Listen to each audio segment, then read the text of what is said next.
Kahulugan ng panaginip na bulkan. Q&A number 1. What if po sa panaginip ko hinahabol po ako ng lava nang pumutok ang bulkan? Sa panaginip, ang kahulugan ng isang bulkan, ang unang pumapasok sa ating isipan ay sumabog na damdamin o lalo na ang galit. Ang panaginip na bulkan ay hindi lamang dahil sa galit kundi pati na rin kapag nababalisa ka o nabigla. At maaaring dahil nakakaramdam ka ng tensyon. Maaari ring may sikreto o lihim ka na natatakot kang malaman ng iba.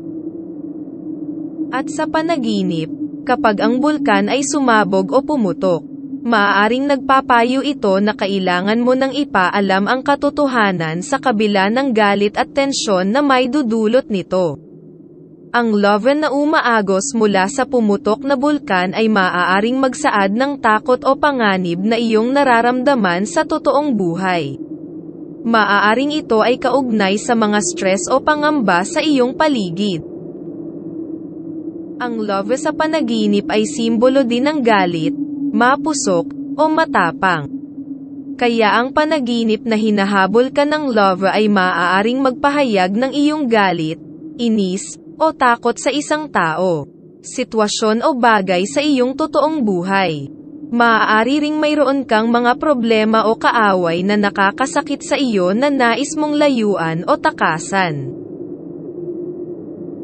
Ang bulkan sa iyong panaginip ay maaari ring nagpapahiwatig ng mga sitwasyon kung saan hindi ka nakikinig sa mga babala tungkol sa isang bagay. Kaya ang pagputok ng bulkan sa panaginip ay nagpapahiwatig din ng isang away o pagkasalungat na maaaring makasakit ka ng damdamin ng iba, o ikaw mismo ang hamunin ng isang sitwasyon na makakasakit sa iyong damdamin. Ngunit magagawan mo rin ito na paraan upang maisaayos kung anuman ang hindi napagkakasunduan. Ang love sa panaginip ay nauugnay din sa pagbabago, paglilinis, o pagpapalaya. Ang panaginip na hinahabol ka ng love ay maaaring sumasalamin sa iyong pangangailangan, o hangarin na magbago, maglinis o magpalaya sa iyong buhay. Maaari ring mayroon kang mga bagay na gusto mong itapon, iwan, o kalimutan sa iyong nakaraan. Ang pagsunod sa iyo ng love ay maaaring mga hulugan ng may matinding emosyon na kailangan mong harapin kapalit ng katotohanan na magbibigay sa iyo ng kalayaan o kapayapaan sa isip at puso.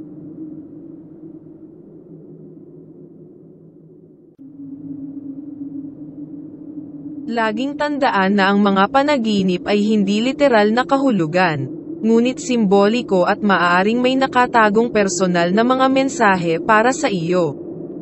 Ang kahulugan ng iyong panaginip ay nag-iiba depende sa sitwasyon at nararamdaman mo sa loob ng iyong panaginip at maging sa totoong buhay. Ganoon din sa kultura o relihiyon na iyong nakagisnan. Kaya alalahanin mo kung ano ang iyong nararamdaman, ginagawa o mga reaksyon sa iyong panaginip at subukan itong iugnay sa iyong totoong buhay upang maunawaan mo ang mensahe sa iyo ng iyong panaginip.